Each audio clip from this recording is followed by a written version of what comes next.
Welcome to rhythm of learning. ഓണത്തിന്റെ തിരക്കും കാര്യങ്ങളൊക്കെ കഴിഞ്ഞു എന്ന് വിചാരിക്കുന്നു എല്ലാവരും. ഇനി കുറച്ചും കൂടി ഉഷാറായിട്ട് നിങ്ങൾ എല്ലാവരും ഭംഗിയായിട്ട് പഠിക്കാനായിട്ട് നോക്കുക. നമുക്ക് പരീക്ഷയ്ക്ക് ഇനി അധികം ദിവസങ്ങളില്ല. അപ്പം ഇന്ന് ഞാൻ സംസാരിച്ച് നിൽക്കണില്ല, ക്ലാസ്സിലേക്ക് കടക്കാം. ഇന്ന് നമുക്ക് കുറച്ച് കറണ്ട് അഫയേഴ്സ് പഠിക്കാം കേട്ടോ. നോക്കൂ, കേരളത്തില് പട്ടികജാതി പട്ടികവർഗക്കാരായ ജനങ്ങൾ താമസിക്കുന്ന പ്രദേശങ്ങളെ നമ്മൾ സാധാരണ കോളനികൾ എന്നാണ് വിളിച്ചിരുന്നത്. അതായത് പട്ടികജാതി കോളനി, പട്ടികവർഗ കോളനി എന്നുള്ള പേരിലാണ് വിശേഷിപ്പിച്ചിരുന്നത്. അല്ലെങ്കിൽ ചിലയിടത്ത് സങ്കേതം എന്നൊരു പേരും കൂടി ഉണ്ട്. ചിലയിടത്ത് നമ്മളത് ഊര് എന്ന് കേട്ടിട്ടുണ്ട്. അപ്പോൾ കോളനി, സങ്കേതം, ഊര് എന്ന പേരിലൊക്കെയാണ് ഈ പട്ടികജാതി പട്ടികവർഗക്കാരായിട്ടുള്ള ജനങ്ങൾ താമസിക്കുന്ന പ്രദേശങ്ങളെ അറിയപ്പെട്ടിരുന്നത്. ഇനി മുതൽ ഈ പേരുകൾ ഇല്ല അത്രയും. ഇനി മുതൽ ഗവൺമെന്റ് പുതിയ പേര് അവര് താമസിക്കുന്ന പ്രദേശങ്ങൾക്ക് പ്രഖ്യാപിച്ചേക്കാണ്. പേര് ഏതൊക്കെയാണ്? നഗർ ഉന്നതി പ്രകൃതി. ഏതാണ്? നഗർ ഉന്നതി പ്രകൃതി. അപ്പൊ കേരളത്തിൽ പട്ടികജാതി പട്ടികവർഗക്കാരായ ജനങ്ങൾ താമസിക്കുന്ന പ്രദേശങ്ങൾ കോളനി, സങ്കേതം, ഊര് എന്ന പേരിൽ അറിയപ്പെട്ടിരുന്നു. നിലവിൽ ഇത്തരം പേരുകൾ ഇല്ല. അവയ്ക്ക് പകരമായി ഗവൺമെന്റ് നഗർ ഉന്നതി പ്രകൃതി എന്ന പേരുകളാണ് നിർദ്ദേശിച്ചിരിക്കുന്നത്. നെക്സ്റ്റ് നോക്കൂ, സ്ത്രീകൾക്ക് സുരക്ഷിത യാത്രയ്ക്കായി ഇന്ത്യൻ റെയിൽവേ ഒരുക്കിയിരിക്കുന്ന പദ്ധതി. സ്ത്രീകൾക്ക് സുരക്ഷിത യാത്രയ്ക്കായി ഇന്ത്യൻ റെയിൽവേ ഒരുക്കിയിരിക്കുന്ന പദ്ധതിയുടെ പേരാണ് മേരി സഹേലി. എന്താണ്? മേരി സഹേലി എന്നാണ് അതിന്റെ പേര്. Next one, 2024 French open. 2024 French open, tennis French open കഴിഞ്ഞു. അതിലെ പുരുഷ വിഭാഗം ചാമ്പ്യൻ ആരാണ്? പുരുഷ വിഭാഗം 2024 ഫ്രഞ്ച് ഓപ്പൺ പുരുഷ വിഭാഗം ചാമ്പ്യൻ സ്പെയിനിൽ നിന്നുള്ള സ്പെയിൻകാരനായ കാർലോസ് അൽക്കരാസ് ആണ്. സ്പെയിൻകാരനായ കാർലോസ് അൽക്കരാസ് ആണ്. ഒന്നും കൂടെ പറയാം, സ്പെയിൻകാരനായ കാർലോസ് അൽക്കരാസ് ആണ് 2024 ഫ്രഞ്ച് ഓപ്പൺ പുരുഷ വിഭാഗം winner. Next one, 2024 French Open വനിതാ വിഭാഗം വിന്നർ ആരാണ്? പോളണ്ടുകാരിയായ ഇഗ സ്വിയാടെക്. പോളണ്ടുകാരിയായ ഇഗ സ്വിയാടെക്. പോളണ്ടുകാരിയായ ഇഗ സ്വിയാടെക്. ഓക്കെ.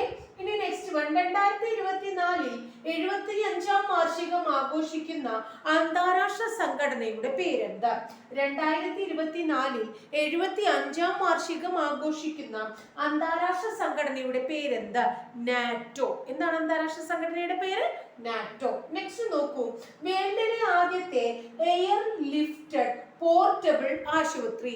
ലോകത്തിലെ തന്നെ ആദ്യത്തെ എയർ ലിഫ്റ്റഡ് പോർട്ടബിൾ ആശുപത്രി നമ്മുടെ വ്യോമസേന വിജയകരമായി പരീക്ഷിച്ചു. വ്യോമസേന വിജയകരമായി പരീക്ഷിച്ചു. ഏതാണ് ആശുപത്രി? അല്ലെങ്കിൽ അതിൽ നൽകിയിരിക്കുന്ന പേരെന്താണ്?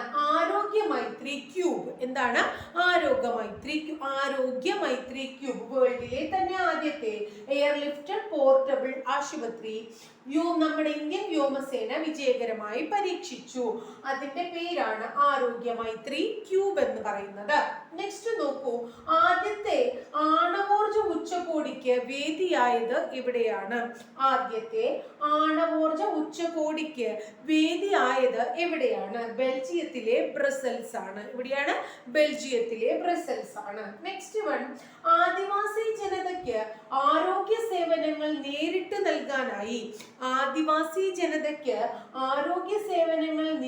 നൽകാനായി ആരംഭിച്ച പദ്ധതിയുടെ പേരാണ് സ്നേഹഹസ്തം. എന്താണ്?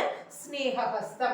ആദിവാസി ജനതയ്ക്ക് ആരോഗ്യ സേവനങ്ങൾ നേരിട്ട് നൽകാൻ ആരംഭിച്ച പദ്ധതിയുടെ പേരാണ് സ്നേഹഹസ്തം. നെക്സ്റ്റ് നോക്കൂ, വൃത്തിയുള്ള ബീച്ചുകൾക്ക് നൽകുന്ന സർട്ടിഫിക്കറ്റിന്റെ പേരാണ് ബ്ലൂ ഫ്ലാഗ് സർട്ടിഫിക്കറ്റ്. വൃത്തിയുള്ള ബീച്ചുകൾക്ക് നൽകുന്ന സർട്ടിഫിക്കേഷന്റെ പേരാണ് ബ്ലൂ ഫ്ലാഗ് സർട്ടിഫിക്കറ്റ്. ഇത് നേടിയത് നമ്മുടെ കാപ്പാട് ബീച്ചാണ്.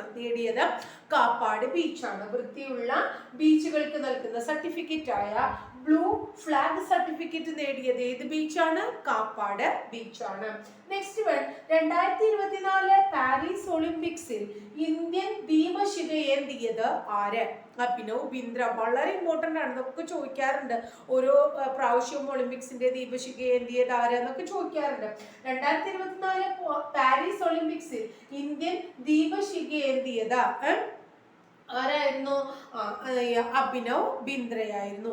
അപ്പൊ ഇത്രയുമാണ് നമ്മൾ ഇന്ന് പഠിക്കുന്ന കുറച്ച്, അതായത് ഞാൻ കഴിഞ്ഞ ക്ലാസ്സിൽ ഇട്ടപ്പോൾ എല്ലാവരും പറയണ്ടായി ഇങ്ങനെ കുറച്ച് ക്വസ്റ്റ്യൻസ് ഉണ്ട് വെച്ചാൽ കുറച്ചും കൂടി ഞങ്ങൾക്ക് എളുപ്പമുണ്ട്, അപ്പൊ അതുകൊണ്ട് ഇങ്ങനെ മതിയെന്ന്. അപ്പൊ ഞാൻ 10 ക്വസ്റ്റ്യൻ കറണ്ട് അഫയേഴ്സ് റിലേറ്റഡ് ആയിട്ടും ബാക്കി ഒരു ജനറൽ ടോപ്പിക് ഏതെങ്കിലും അങ്ങനെ 2 വീഡിയോസ് വെച്ച് ഓരോ ദിവസവും അപ്ലോഡ് ചെയ്യുന്നുണ്ട്. വൈകിട്ട് 8 മണിയാകുമ്പോൾ അപ്ലോഡ് ചെയ്യും. വളരെ വൃത്തിയായിട്ട് ഓരോ ദിവസത്തെയും നോട്ട്സ് നിങ്ങൾ എഴുതിയും കേട്ടും പഠിക്കുക. ഇമ്പോർട്ടൻ്റ് ആണ്, അതായത് സമയമില്ല എന്നുള്ളത് നമ്മൾ മനസ്സിലാക്കിയിട്ട്, നിങ്ങൾക്ക് ചിലപ്പോൾ പഠിക്കണവരായിരിക്കാം, അതുപോലെ തന്നെ ജോലിക്ക് പോകുന്നവരായിരിക്കാം, ആരും ആയിക്കോട്ടെ, നമ്മൾ ആലോചിക്കേണ്ട കാര്യം എന്താ വെച്ചാൽ ഇനി ഇങ്ങനെ ഒരു ചാൻസ് നമുക്ക് വരണമെങ്കിൽ വർഷങ്ങൾ കഴിയണം. അതാണ് നമ്മൾ ആലോചിക്കേണ്ട ഒരു പ്രധാനപ്പെട്ട കാര്യം. ഇപ്പോൾ സമയം കളയാൻ നമുക്ക് ഇല്ല. അപ്പോൾ വളരെ ശ്രദ്ധിച്ച് തന്നെ പഠിക്കുക. അപ്പോൾ ഇത്രയേ ഉള്ളൂ. ക്ലാസ് ഇഷ്ടപ്പെട്ടുവെങ്കിൽ നിങ്ങൾ തീർച്ചയായിട്ടും ലൈക്ക് ചെയ്യുക, കൂടാതെ നിങ്ങളുടെ കൂട്ടുകാർക്ക് ഷെയർ ചെയ്ത് കൊടുക്കുക. പിന്നെ നിങ്ങളുടെ അഭിപ്രായങ്ങൾ കമൻറ്റ് ബോക്സിൽ രേഖപ്പെടുത്തുക. ആദ്യമായിട്ട് ക്ലാസ് കാണുന്ന കൂട്ടുകാരാണെങ്കിൽ നിങ്ങൾ എൻ്റെ ചാനൽ സബ്സ്ക്രൈബ് ചെയ്യുക. കൂടാതെ ബെല്ലൈക്കൺ കൂടി ക്ലിക്ക് ചെയ്യുമ്പോൾ നിങ്ങൾക്ക് ഓരോ ദിവസവും ഞാൻ ആ ടൈമിൽ അപ്ലോഡ് ചെയ്യുന്ന വീഡിയോസ് നോട്ടിഫിക്കേഷൻ രൂപത്തിൽ കിട്ടുകയും ചെയ്യും. അടുത്ത ദിവസം നല്ലൊരു ക്ലാസ്സുമായി നമുക്ക് വീണ്ടും കാണാം കേട്ടോ.